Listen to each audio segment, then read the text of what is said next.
Everybody click your microphone button on. Thank you. Meeting is being live streamed in case someone were interested in watching for some reason. But thank you for your presence. Meeting has been called to order. We have item 2, the opportunity for public comment. Do we have any requests for public comment or written comments to address? We do. Having none, we will move forward. Number 3 is the minutes. Hopefully you've had a chance to read them. I will accept a motion to approve the minutes, assuming that they meet your satisfaction and are correct. Second. I have a motion and a second. Motion from Bridget, a second from Carol to approve the minutes of our meeting of December 20th. All in favor, say aye. Aye. Any opposed? Motion is approved. Hi. Welcome to Sorry. traffic's bad. Welcome. The dog ran out. When you're leaving, you're like, okay, that's another 20 minutes. Item number 4, we need to elect the officers for the coming year, as has been our custom. And what we've previously been doing is a vice chair and a secretary. Jessica, would you like to offer any other comments? I'll just go through the spiel and teach it back to you. So through the creation of the ordinance, the board is authorized to elect a vice chairman, secretary, and any other officers the board sees fit. The board last selected Ms. Jennifer Raymond as vice chair and Ms. Pamela Googles as secretary in September 2021. The city council maintains the authority to annually appoint a chairman. They recently appointed Mr. Sermon to this position with the term ending December 31st, 2022. The chairman's role is to preside over the meetings of the board and sign all documents requiring execution on the board's behalf, with the vice chairman responsible for these duties in the chairman's absence. And the secretary provides any needed attest signature to his own documents. And then with that, I'll turn it back over to you, sir, to open the floor for recommendations. All right. Before we do that, may I ask a question? Yes, sir. What's the terms, since this is an annual event? So it starts in September, right? It starts in September. September. No, I meant what the terms, do we have anyone expiring here? The day of On the this? board. Good question. I would love to make a nomination, but I hate to do it for someone who's not. No, I appreciate that, actually. Either, so. Thank you. I mean, you've all three of you have been doing a great job, so. It's a lot of work. The pay's been excellent. Yeah, right, yes. So, yes. so, I just want to make sure that I know what the terms are.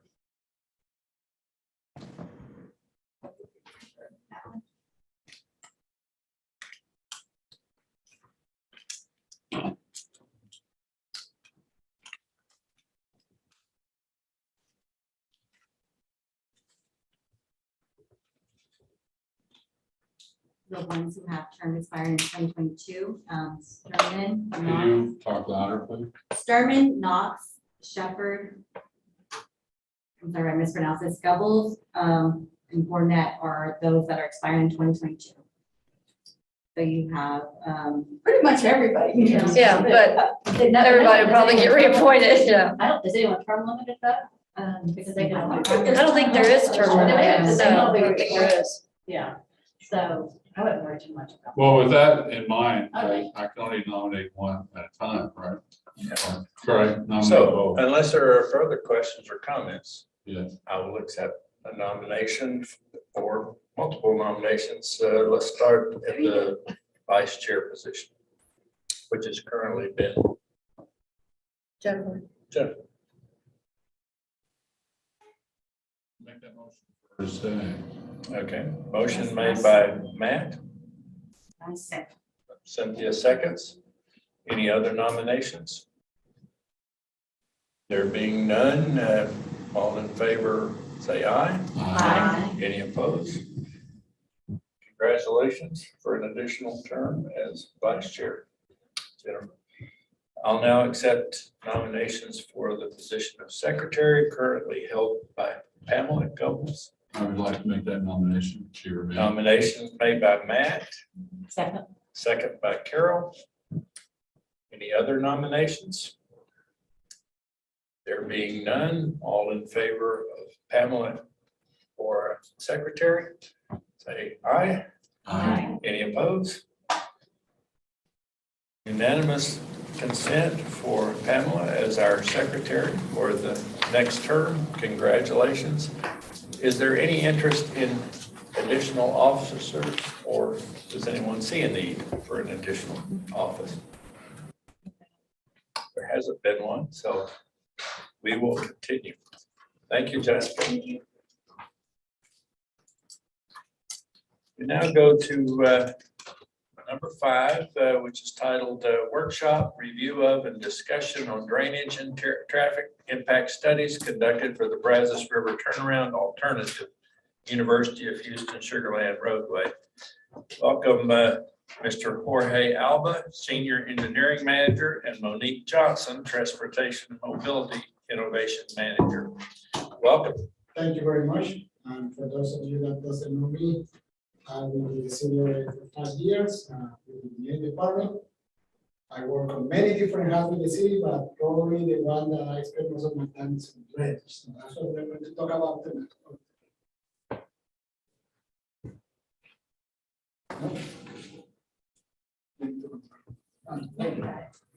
All right, so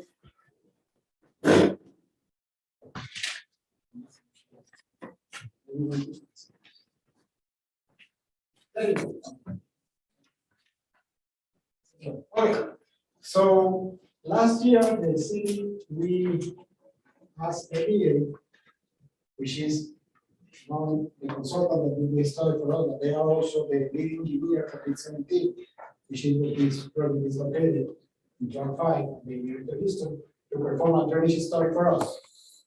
The importance of this is because when the LDC was designed, the pump station was designed, and everything was pre-Atlas 14, famous Atlas 14, and as per city ordinance, Fulton County ordinance, and everything, new development has to be done in compliance with Atlas 14.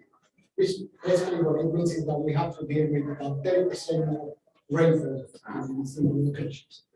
So what they have to do, what they were commanded to do, is to take their computer model that they made when they developed the lead and all the analysis and update everything to the requirements of Atlas 14 and to tell us to do this development, what sort of additional storage we have to provide within the Houston and Charlotte.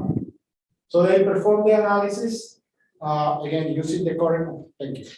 They perform the analysis using the current methodology for Atlas 14 and included, in the analysis, they included the updates or the improvement that lead 17 is already working on, both in terms of storage and additional capacity to their pump station. So when we look at this, it's not only looking only from the improvement that we're going to do at the University of Houston, but also improvement that they're already working on.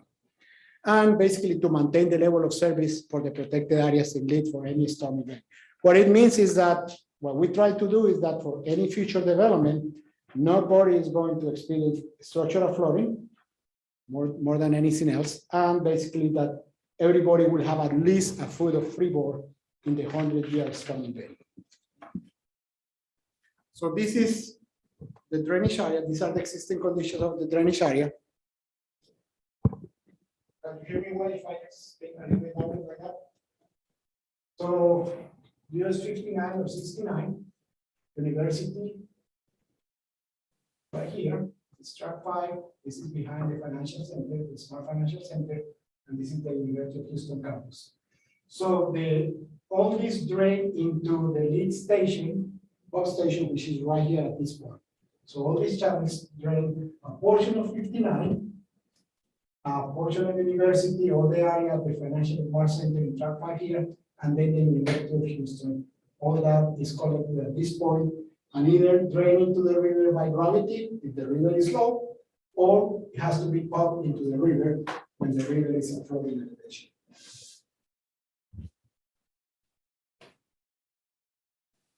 Please interrupt me at any time if anything is not clear. I do have a question. You said it's pumped under the river when the river's at flooding elevation, is that what you said? So this is the thing, when we call gravity outflow, when the river is low, like right now, Right, we can discharge by gravity. Basically, all the channels, the gates are open and all the channels drain into the river. But when the river get to flooding elevation, which is about 30 or more levees in the Sugar Land area, 30 at Richmond, okay? Basically, the river automatically close the gates. Nobody has to push a button or anything. That by hydraulic pressure, the river close the gates, and the only way to drain the areas behind the levee is for the levee districts to pump the water into the river. So those are the two case scenarios: by gravity when the river is low, or by pumping when the gates are closed.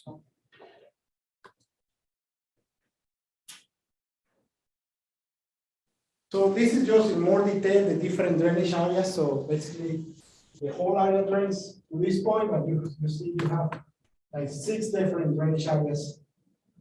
TXDOT, and then the University of Houston has 1 more drainage area. The park has 2 drainage areas, and then the track 5 has 3 more drainage areas.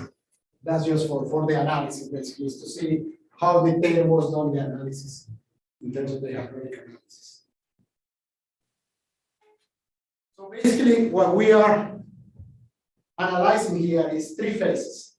One is the construction by TXDOT of the major road collectors within the University of Houston. I'll show you in a map in a minute from there. Phase 2 is a future enclosure of Channel B, and let me show you what Channel A and Channel B is related to. So this channel that starts right here south of 59, runs all the way to the pump station, is called Channel A. And Channel B basically comes all the way from track 5, goes on the university, and goes and connects with Channel A at this point. This is Channel B, and this is Channel A. So number 1 is for TXDOT to build all the collectors that need to be here. And in order to do that, we have to mitigate, adding some storage. Phase 2 is for the university to close this portion of Channel A from here to here. Basically, we have to put a major cover here so they can use that, bring all the water on the water that comes here underground in that cover. That's phase 2, so they can use the entire area of the university here. And phase 3 is the final development of the university. Those are the 3 phases that we have started. So, in order to do that, for phase 1, we have to add, for the mitigation of that additional enclosure that we have to do that, to add the major collector, we have to add 28.2 acre-feet of volume. Now, you are going to see in our next table, I'm going to show that the number is much higher. It's because this is just the mitigation volume, it doesn't have any of the freeboard or any of the additional excavation that you have to do to add that volume. So when you look at this number and you look later, it's going to be much higher later, and you say, why is the difference? It's because this is only additional mitigation volume. Once we go to phase 2, we have to add 71.7. And when we go to phase 3, we end up with 130 acre-feet of total mitigation volume, right? As I mentioned before, what this is going to do is we are going to build an additional pump, an additional storage facility here, or proposed detention here. So we can first build the collector. TXDOT will be built here. There is one parallel here to the university. That's correct. So it's really 2 roads. One right here and one parallel to the university. Phase 2 is enclose this area here. And phase 3 is what it shows there, the full development of the University of Houston. So that's an above ground storage area. like An what above we ground see storage, around. that's And so what will that displace? I think there's Well, some. right now, the master plan for the university, they are planning for an area of storage here, but it's not as large as we need now that we account for transportation. So it's an area here at the south portion of the university that we will use for storage. What is there right now? That's what I'm asking. There is nothing, it's open land. The open land. It's Okay, open thank land. Let me see if I have a good picture may not be good enough to see. Right? Yeah, you can see it right. Oops, right, it's same. You see all this out here. It's clear. So Jorge, to clarify, the 130 acre feet or whatever, phase three, the additional, is that in addition to the amount for phase two, or is that the? Correct, and that's the total amount. So So that's the total. the total amount. 110 is the total amount once we complete 3 phases. Okay. So we complete phase 1, we need 31. When we go to phase 2, in addition to the 31, we add more 40 something to complete 71. And then in addition to that one, we come all the way to 110. Now that's only for the development of everything kind of to the west of the university. If it's time to develop here, that requires the own mitigation. Now, we are not providing here mitigation for anything outside the university campus. That's important to clarify. That question can come in the future. So where we end up, at the end, we are going to end up basically with one portion completely closed, which is what we have hatched here. From 59 all the way down to this point, we'll have a connection of dish B that will come from university to this point, and then dish A will be completed all the way to this, plus the additional detention that is hard to see in this picture. I'm trying to get a better picture from the consultant. Still, this is the first segment for phase 1, right to this point, this triangle here. Then we'll add to this point, this rectangle here, that will be for phase 2. And then once the university develop the whole campus, we will add this area here, this rectangle here for phase 6. So that will be the final detention point in the 3 phases. In fact, we work with that picture like 3 times, and then we have to move from the consultants. So approximately cost. So I was mentioning to you what is that additional excavation. So we are going to need for phase 1, we are going to need an area of approximately 4.6 acres and a total volume of 35.35 acre feet. That includes additional excavation, the freeboard that we need, everything that we need to complete that portion of the station point. Once we go to phase 2, we need to add an additional 45.23, will bring us to a total of 80.58. And once the university completed the phase 3, full development of the university, the total excavation will be about 71.06 additional acre feet. That will give us 155. Remember, I said 134. But once we have the freeboard and all that, we need almost 20 additional acre feet of volume. So we're now with 155.64. The total cost, basically, construction contingency 5%, sorry, 10% contingency, I think that's not 25% contingency engineering. Total cost for phase 1 is $3.3 million. Phase 2 is 4.63. That the cost of this is very high because it includes the covers needed for the enclosure. That's what you look at this and say, but how is some cost phase 2 compared with phase 3? Since phase 3 has a lot more excavation. That is the cost of concrete. And finally, phase 3 is $1,485,000 more for the final phase of the excavation. And those are based on concrete costs today, which have been skyrocketing almost every week, unfortunately.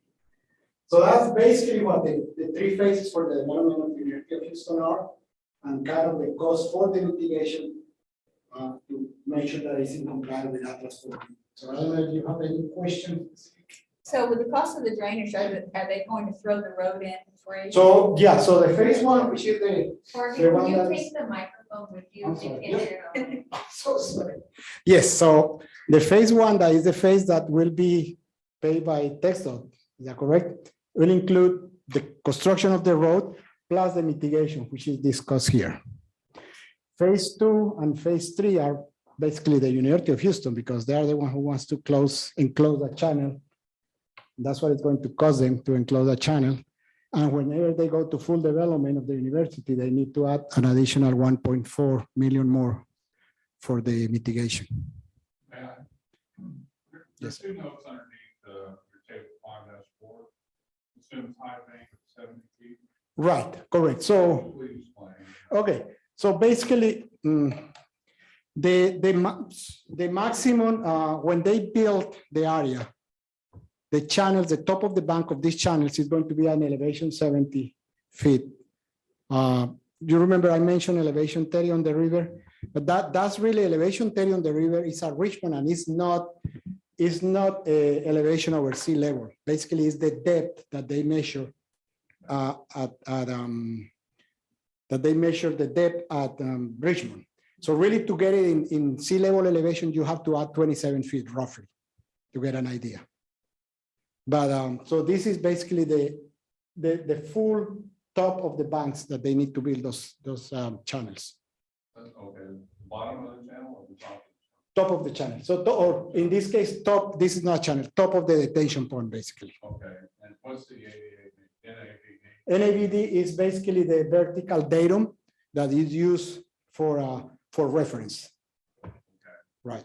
So then you have another note there, includes 30-foot maintenance spurs. Right. So that is part of the additional excavation, because when you build the berms, you cannot just build the berm and put it at the edge, let's say, of a road or anything.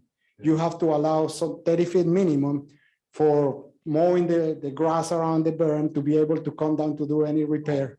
And that's so yeah. So when we Okay, maybe, okay. And so is that in first phase when it goes over? well, it always have to have 30 feet around the entire detention pond. So as we expanded, you kind of move that a little bit more and more. So they were in one segment of the detention pond that always will have 30 feet around for maintenance berm. Okay, And that's per city requirements too. okay. Any other question? Yes. This may or may not be a question for you. There was discussions about TxDOT sharing cost and so forth. Is that agreed upon now that they're paying for, there's different entities we were talking to, you Right. just alluded to it. Where are we at with this? Monique has the answer for that one. Well, for the record, good evening, Monique Johnson, Transportation and Mobility Innovation Manager in the Engineering Department. And I work very closely with Jorge on a lot of these types of projects. But to answer your question about the cost sharing with TxDOT, yes, there is agreement to share that cost. We are still working through how we are going to pay for everything. The Houston Galveston Area Council, they typically have a transportation improvement program call for projects every 2 to 3 years. That has been delayed significantly. We're probably a year and a half past when it was originally supposed to happen, and it's still not, there's no time frame on when that's going to happen. And so we've been working with TxDOT to find other opportunities. Of course, with the infrastructure bill, there's a whole lot out there. So between myself and Jorge, we've been sifting through, and people from TxDOT, people from all over, sifting through what would make this project and all the components of it eligible. There's a possibility that we may have to apply for different programs out there and take the project in pieces just to piece it together and pay for everything, the roadway plus all the drainage improvements and everything else that goes in that area. So there isn't a definite timeline or anything finalized yet, but we are working through all of that. So that leads to my next question, which was timing of these phases. So I think you just answered that. But what about U of H? Are they they have to have this in place for their next phase? So how does that impact their plan? So of course, they're being a partner in all this, they're going to have to pretty much, depending on how things shake out with TxDOT. We're pretty much at the mercy of three of us, really coming to some sort of agreement and understand, figuring out how we're going to, one, pay for it to be able to even move forward. And so they're at that table, they have a seat at that table in all of these discussions and, get updates on where things are at too. So we're kind of all in I hate to say a holding pattern because of a lot of things that are happening. TxDOT still has to do environmental for the entire site. And so that is a requirement for most of these programs that are coming out of the infrastructure bill. It's always been a requirement for a lot of the infrastructure funding, grant funding. And so we're still kind of waiting on TxDOT to complete that piece as well, which, impacts the road and drainage and everything else. So. And that's underway though? It is underway. It's been underway for a while. And it includes, the 59 bridge that's gonna get redone. I mean, it includes literally that whole area. So you have several projects going on in that area. So there's a lot of moving parts and we're just trying to keep, up to date and coordinate and balance between all of us. So. Yeah, and I'll just add to Monique's, I think when we started these studies and we're getting ready, we weren't anticipating the delays that we've encountered now. So we're just trying to do the best that we can in sort of the situation. So. Yep. But the timing when we started this and now where it's at, it's a little bit of a different set of circumstances, but we're kind of working through those. And our obstacles. price, so we'll be seeing some new numbers, so it sounds like by the time we hear go. Yes. So these, I'm sorry. So these two projects are not connected at all. The road study and this detention study are not connected at all. Yes, they are. So phase one includes the road portion, like it's all the same project. So both have to, they have to go together. They have to go together, Mhm. okay? So the detention, this allows the university to grow. Correct. Okay. So without the detention, it slows the university. We need to get it done. Correct, because again, once, just for the, so just for the text dot portion, we need to add the roughly 35 acre feet of detention. Once I decided if the university wants the enclosing of that channel, that ditch H or channel A, they need to add another 45, and for their full development, they have to add another 75 acre feet of storage. Okay, so they are together. Correct. So that full 155 is for full development, including the text dot portion, the enclosure of the channel, plus full development for the future of the university campus. Okay. But it does not include any detention for the smart financial center area. No, that was not included in this analysis. That has to be done separately when they are ready to develop that area, northeast of university, basically. Okay. All right. Correct. I apologize, I'm still a little confused. In terms of the phases, are you saying phase one is the construction of a certain amount of roadway Yeah. plus the drainage needed for that? I'm going in the wrong direction. Let me show you. I think this is, well, I can show you. So phase one will be the construction of this road here,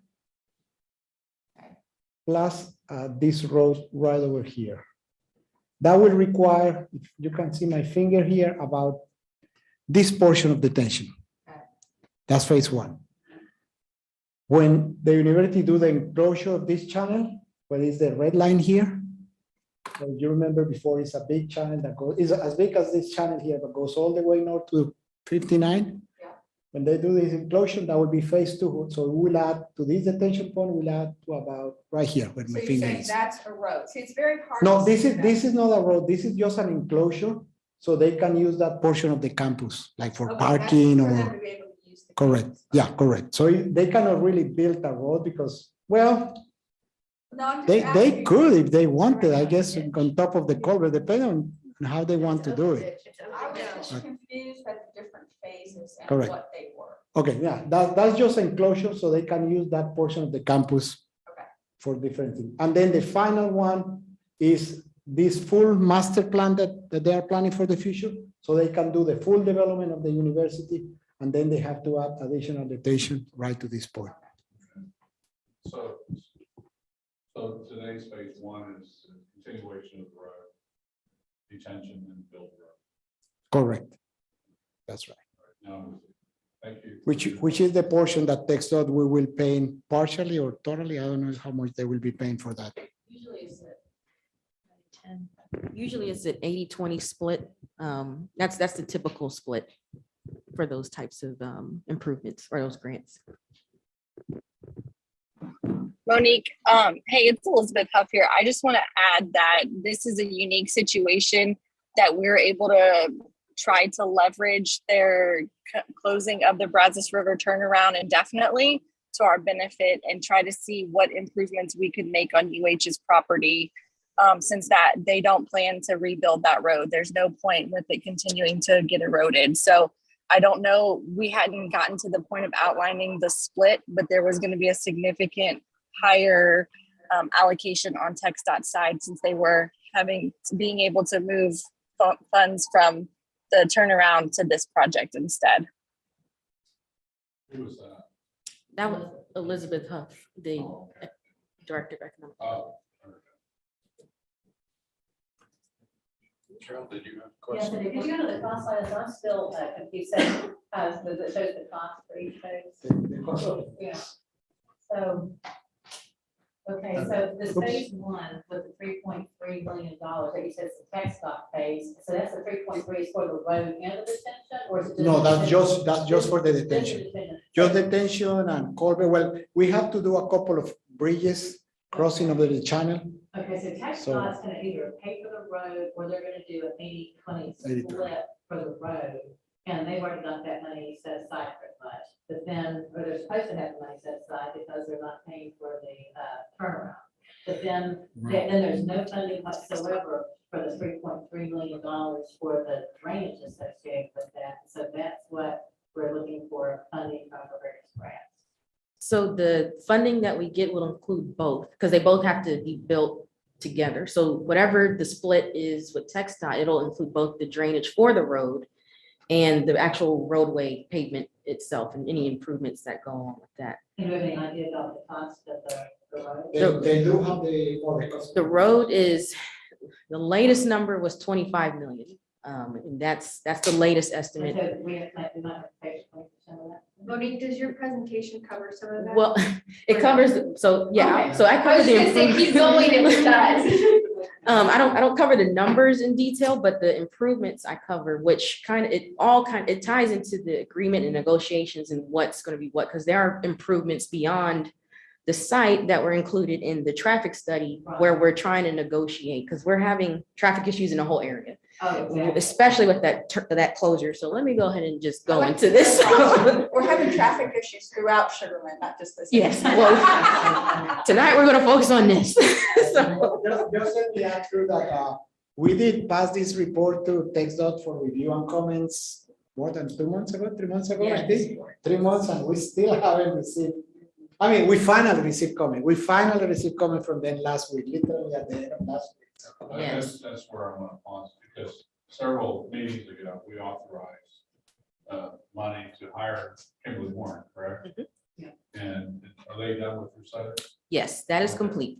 So traffic study was done maybe a month, maybe a little bit more. I think it completed in April with the traffic study portion. So their TxDOT just got comments back on the drainage study recently. So they were submitted, they're being reviewed by 2 different groups in TxDOT. So we're working with them on the drainage portion, but we got their blessing pretty much on the traffic study. So now it's just finishing up the drainage study, making changes based on their comments and everything. So that's where we're at with the studies.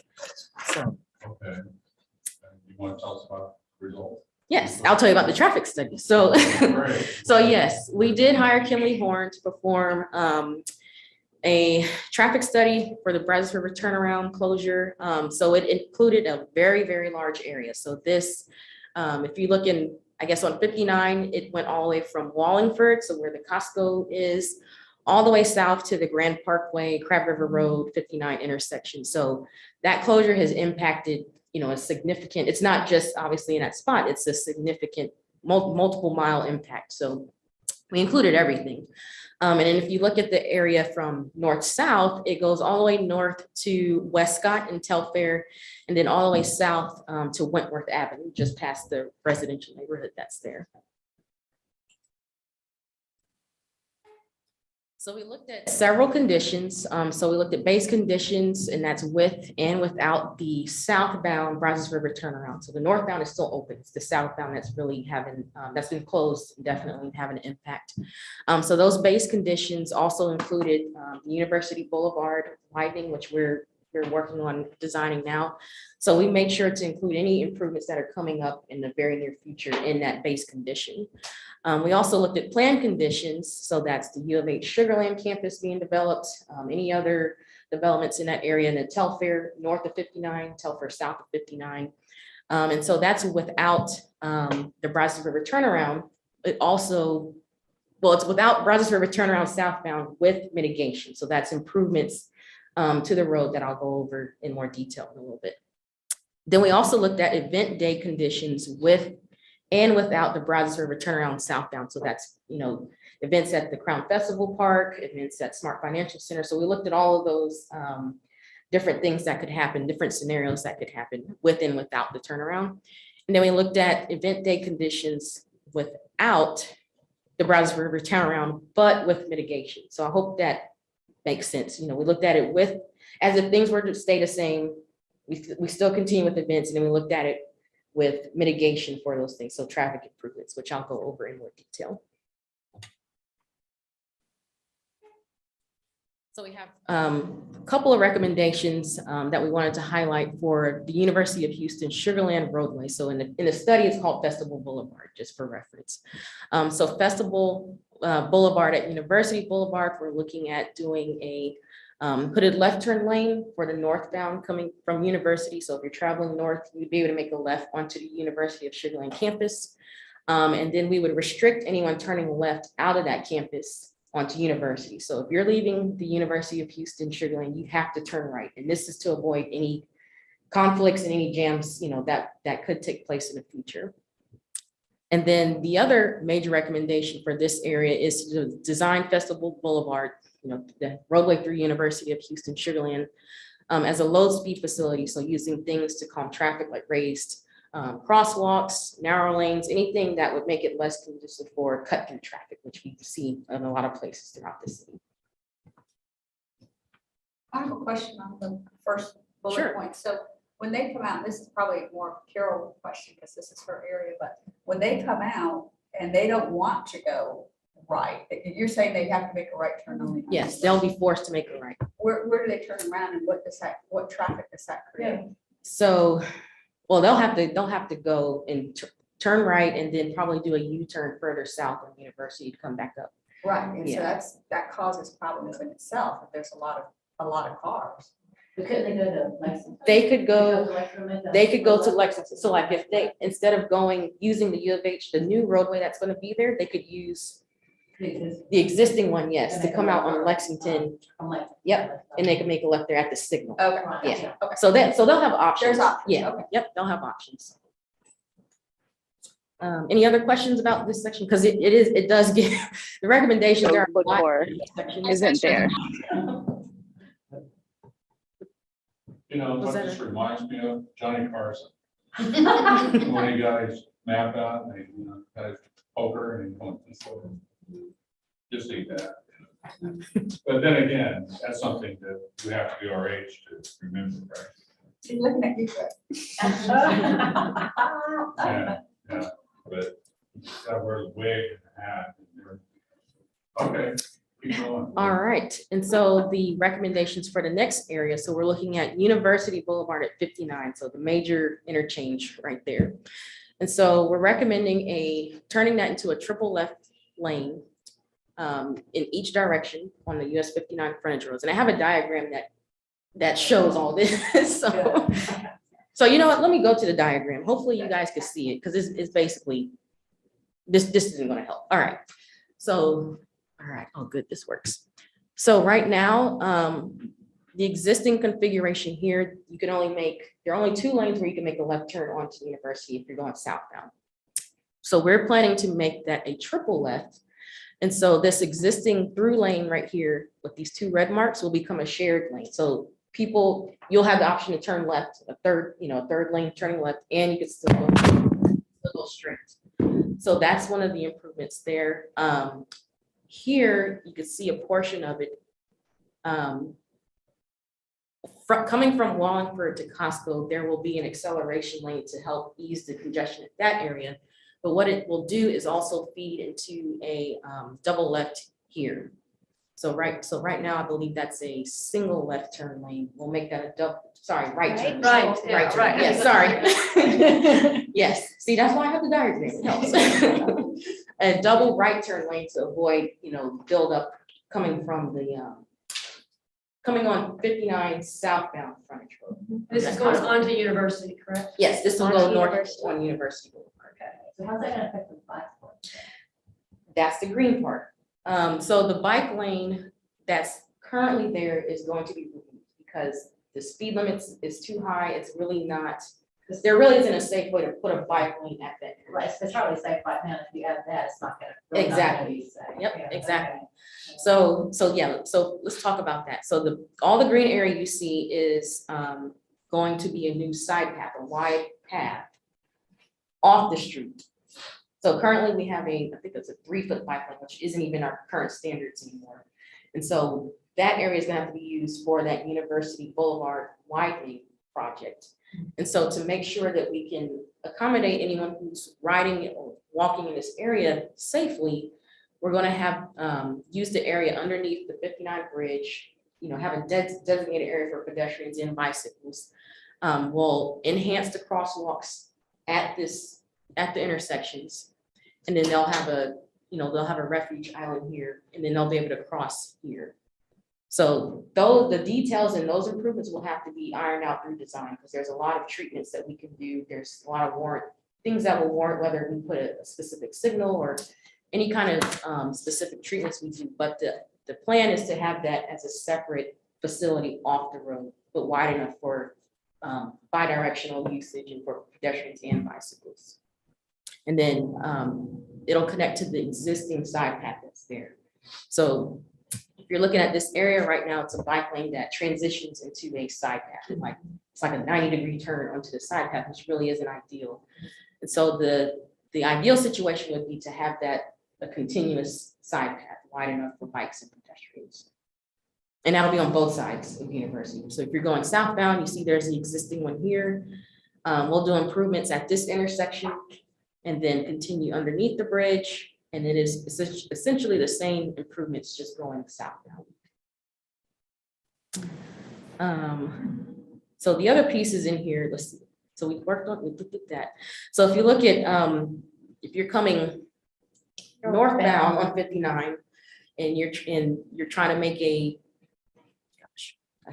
right onto University southbound, we have a yield sign here. This will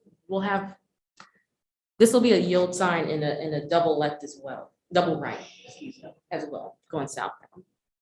And this little section here that you see is a new acceleration lane that would come from the University of Houston campus. So if you're coming out north from University of Houston Sugar Land and you want to make a right to go northbound 59, you will have a acceleration lane to do that. So and it'll dead end right here. Are there any, and in the blue areas with the future University of Boulevard white, those are those lanes, which are not it's part of the project, but it's part of the area, it's not part of this project or a study of people. Any questions about those improvements at that intersection? There's a lot happening. I just want to clarify, so on University turning in both directions, there's going to be a 3-lane turn. Yes, so it'll be a triple left going southbound, and yes, a triple left going northbound. Okay. Mm-hmm. For Portland County, for a portion of the Washington? Yes. For the university? Yes, for the University Boulevard widening. So the blue part, we have funding for Portland So that's County. the Portland County. Yes. That's the blue part. Yep, and it's the city's 2019 GEO bond. Right. So it's both of those. Any other questions about this one? All right. So the other piece, it's further south on 59, and I'm just going to skip to the graphic because it's easier to explain.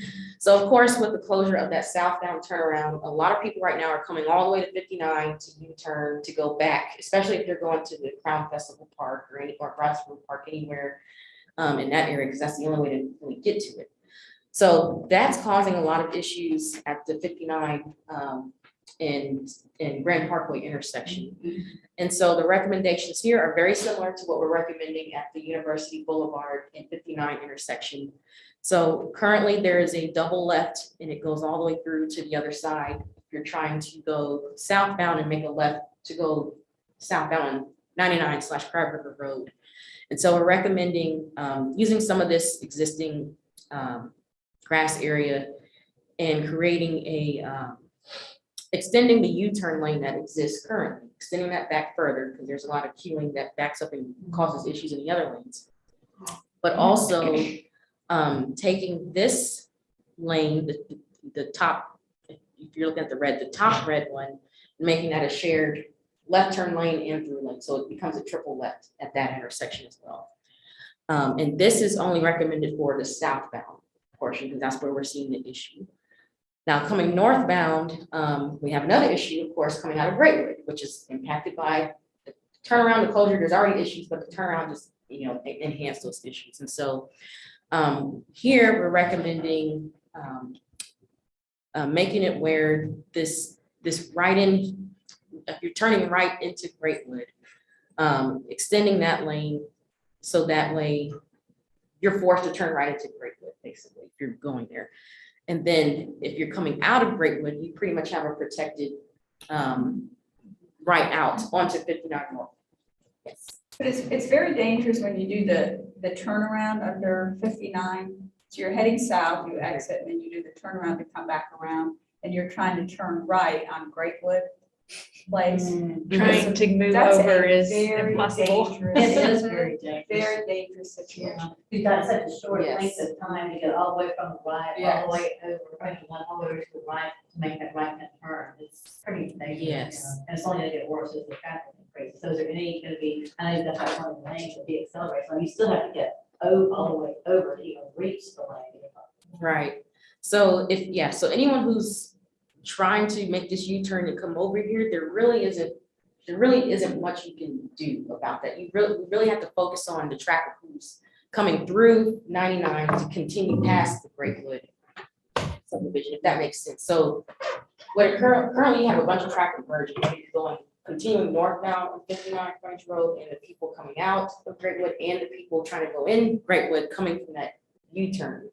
So you have all those things happening right now. And so even though this merge right here, yes, is short, even though it's an issue, we have to focus on the traffic going through to kind of mitigate that, if that makes sense. So what we're doing is one, we have to protect the people coming out. So we have to address that as part of, addressing the merging issue from 99.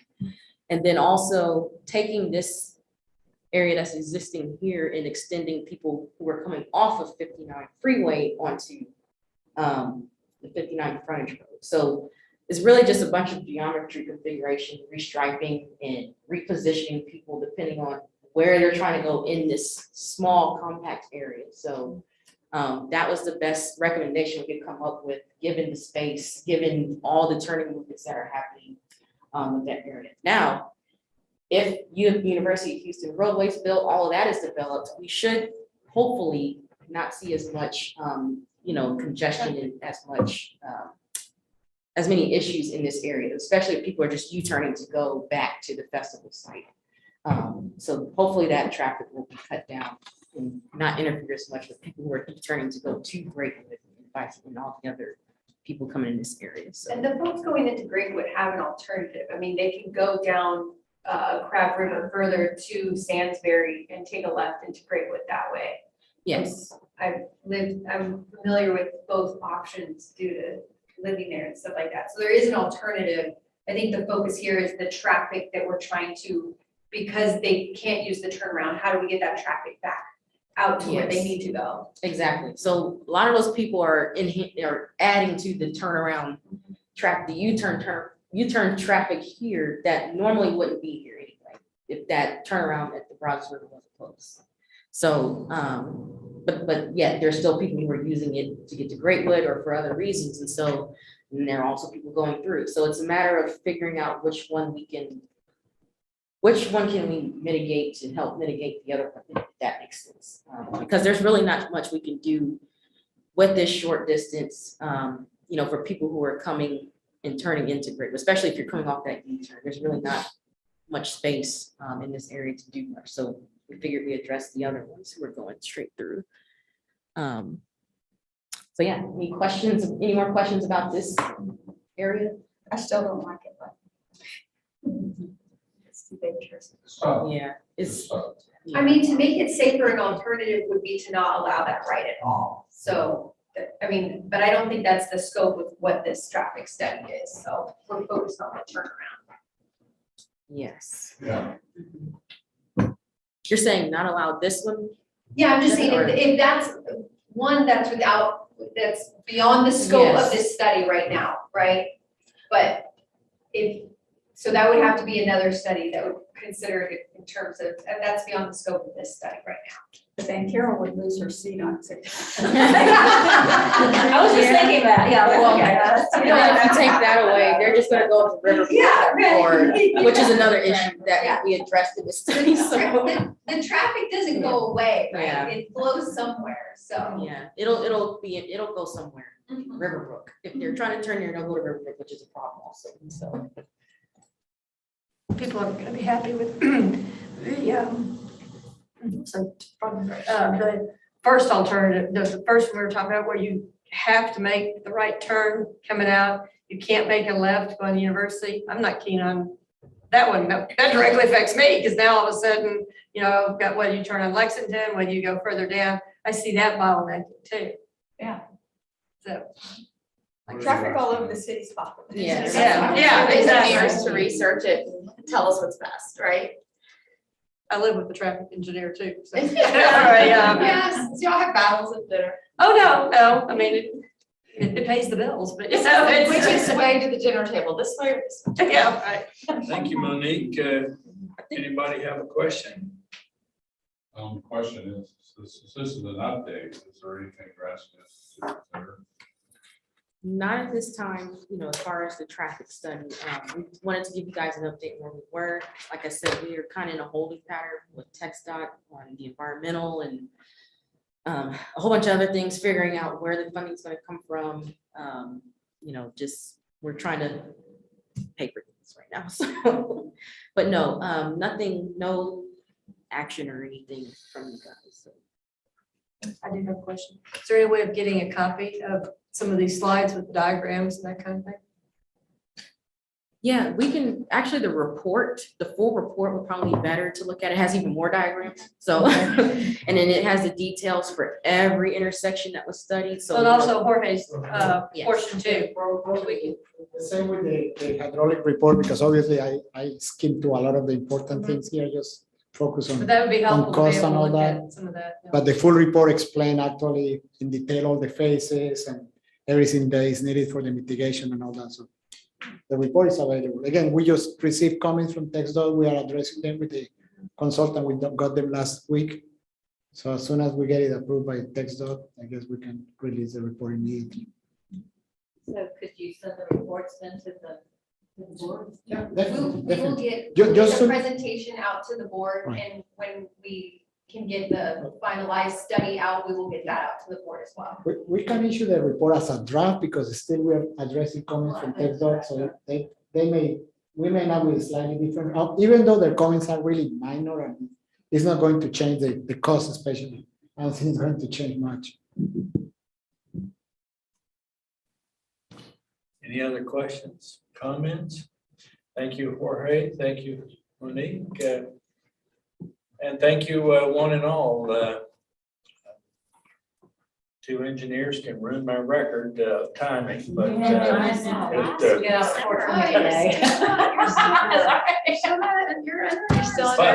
I will now accept I made motion to adjourn from Jennifer. Thank you. A second. Motion is second. All in favor, say aye. Aye. Any opposed? Motion is adjourned meeting is adjourned at 4:54. Thank you so much for your input, your questions, your comments. Thank you, Jorge and Monique, and